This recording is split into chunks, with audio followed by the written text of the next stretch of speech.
Oh gosh, that's so cold. I cannot sit on that. Hey everybody. Well, yesterday took an unexpected turn. I was directing the fire. Come on, Kaye.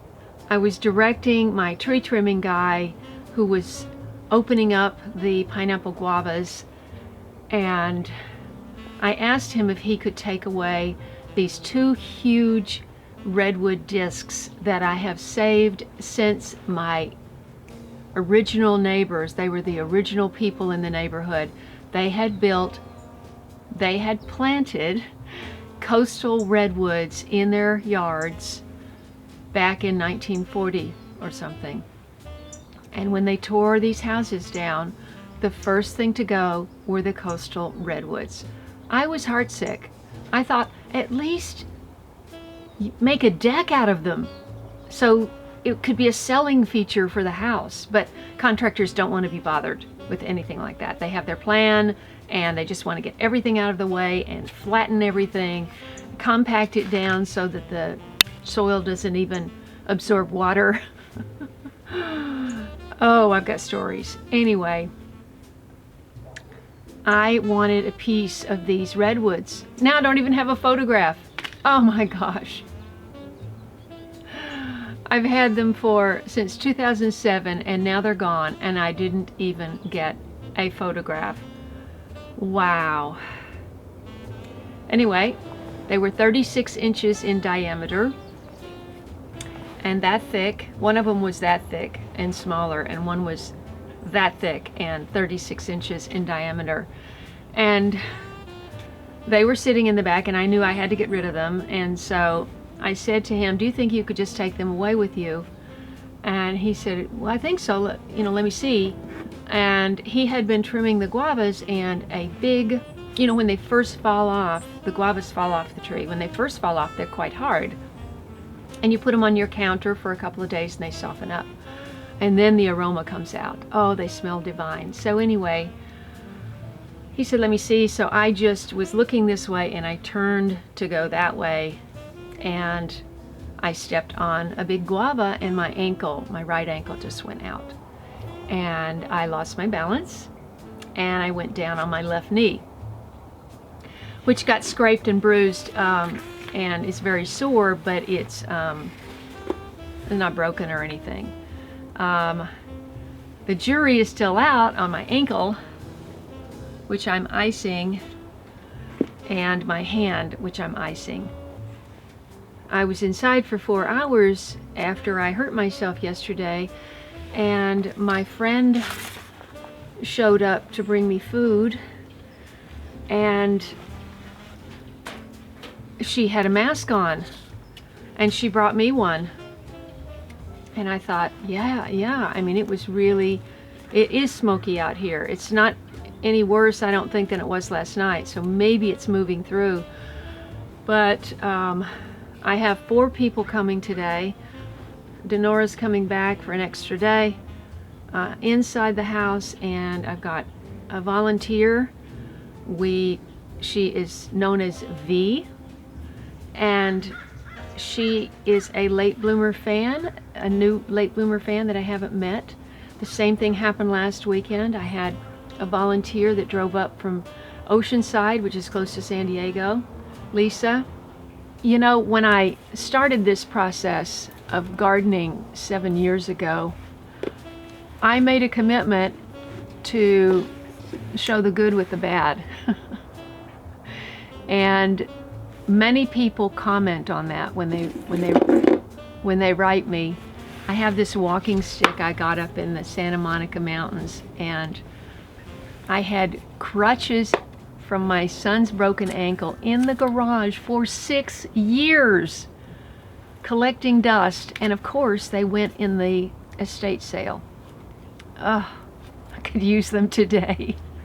Anyway, I made a commitment to just tell it like it is with gardening. I mean, I try to inspire because I think gardening, growing plants that feed you Well, first of all, it's the most radical thing you can do is to grow your own food.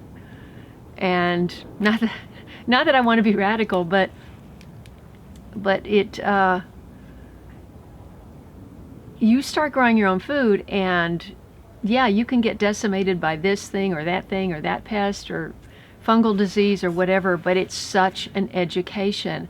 Wendell Berry, the great farmer, writer, poet, said, it's the education of a lifetime, growing your own food, farming. And even if you're in a small yard, I always felt like I would go from this small yard to a bigger yard. That's not happening right away. And I know a lot of people want that to happen for me. It's not happening right away. Property in Los Angeles is ridiculously expensive. And so I won't be able to do that. And I will be renting, which means when you're renting, as you know, it's not your property, and the property owner makes all the decisions about what is planted or not planted in their property. So I'm still hoping that there's something great around the corner that I don't know about yet. But for the present, I have to have a landing place. This place is going to be sold, and I've got to get it ready. And falling yesterday was just the very last thing that I needed. But life has a way of kind of reminding you of what's important, and the most important thing is to take care of yourself and to watch where you're going. You know, I have a tendency, I even used to tell my mother this a lot, it's like she would stand up and charge ahead before she even stood up straight. And then I see myself doing that. You need to stand up, look around, and then take your first step. And I didn't do that yesterday.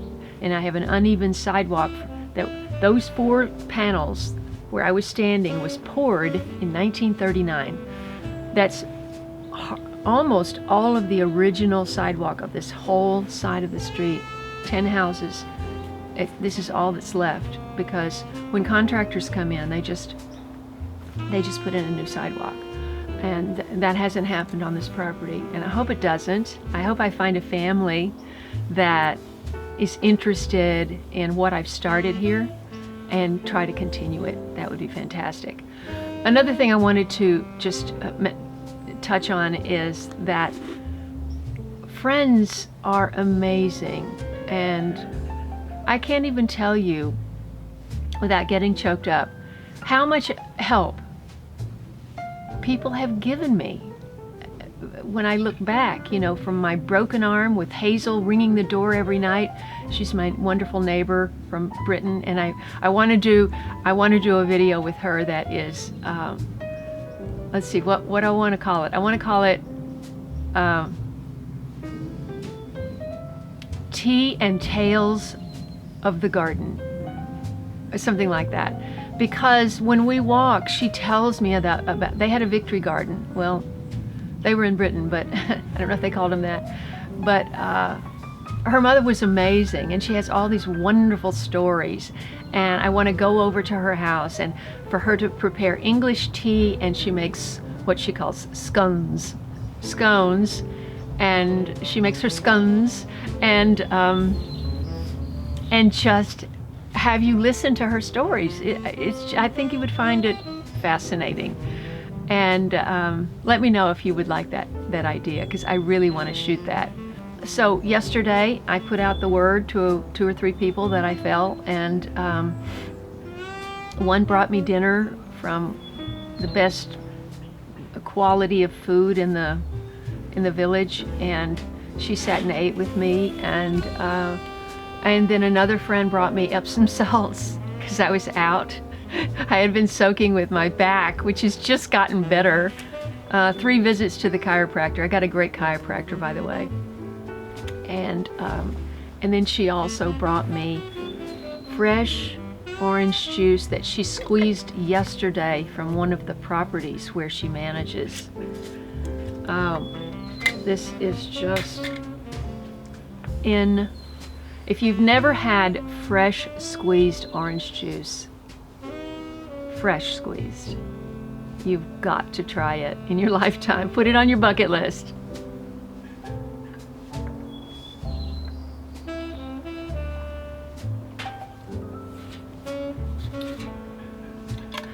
That is even better than mine, but I'm going to savor that. Well, I just wanted to have a little chat and bring you up to date. There's a lot that has to happen in the next 8 days, and I hope you will follow my journey. Thanks for watching.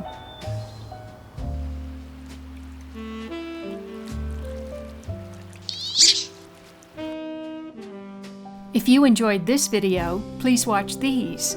And don't forget to follow me on Instagram, Facebook, and Twitter. And I'll see you in the next video.